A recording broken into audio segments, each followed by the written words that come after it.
Alors vous le savez sans doute, le zoo de Lille a fermé ses portes il y a quelques semaines, le 7 novembre dernier plus exactement, pour une réouverture prévue en avril prochain. Ce sera le samedi 8, le samedi des vacances de Pâques. Alors ici, 80 espèces différentes au zoo de Lille, mais pas d'hibernation pour l'hiver, mais quelques grands chantiers justement de prévus pendant cette trêve hivernale, si on peut dire. Et pour en parler, nous sommes avec Géraldine Blanchon, responsable du parc zoologique. Géraldine, bonjour. Bonjour.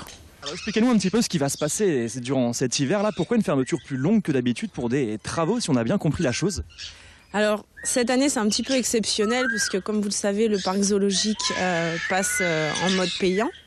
Et du coup, il va y avoir de nombreux aménagements, notamment l'entrée déjà pour intégrer les caisses et puis le contrôle d'accès du zoo. Donc c'est vraiment toute l'entrée qui va être refaite. Et puis vous allez avoir également de nombreuses offres compensatrices à cela. Vous allez avoir une nouvelle volière qu'on dit immersive, puisque le public pourra traverser l'environnement des animaux et être au milieu des animaux. Et puis on va intégrer encore quelques dizaines d'espèces. Donc voilà, on va en gros monter de 50% notre nombre d'espèces au zoo pour offrir aux visiteurs évidemment une qualité de visite encore mieux. Justement, cette qualité de visite passe également par le confort des animaux, avec quelques cahutes, quelques cabanes de construites pour l'hiver, pour qu'ils puissent se mettre au chaud, avec des lumières aussi tamisées, chaudes, pour également qu'ils puissent se réchauffer les pattes pour certaines espèces. Oui, effectivement, on va devoir faire de nouveaux aménagements parce qu'on reçoit donc de nombreuses espèces. Certaines aussi craignent un petit peu plus le froid que d'autres.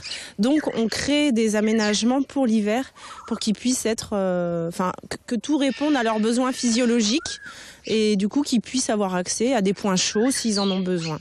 Alors pour passer un petit peu à autre chose, on sait que 2 jeunes rhinos sont arrivés également il y a quelques jours, la semaine dernière, ici au zoo de Lille, des rhinos en provenance de Münster en Allemagne et un de Loire-Atlantique. Alors voilà, expliquez-nous un petit peu comment ça se passe pour eux. Est-ce qu'ils s'acclimatent déjà assez bien à leur nouvel habitat? Oui, ça se passe très très bien, fort heureusement pour nous. Alors c'est vrai que l'arrivée le premier était assez stressé parce qu'il connaissait pas du tout l'environnement, il s'est retrouvé tout seul. Et dès l'arrivée du deuxième, en fait, ils ont fait connaissance à travers, ils peuvent se voir en fait à travers leur box. Et puis ça se passe beaucoup mieux, ils sont très apaisés. Et voilà, on commence à en sortir un dans son pré-parc, donc à l'extérieur, pour pouvoir faire le nettoyage notamment. Et ça se passe très très bien. Pour la réouverture prévue en avril prochain, les visiteurs auront l'occasion, la possibilité de voir justement ces 2 jeunes rhinos âgés de 2 à 3 ans, c'est bien ça? Oui, c'est ça. Il y en a un qui a presque 3 ans et l'autre qui a 3 ans et demi. Et oui, ils sortiront sur la plaine avec de nombreuses autres espèces au sein du zoo.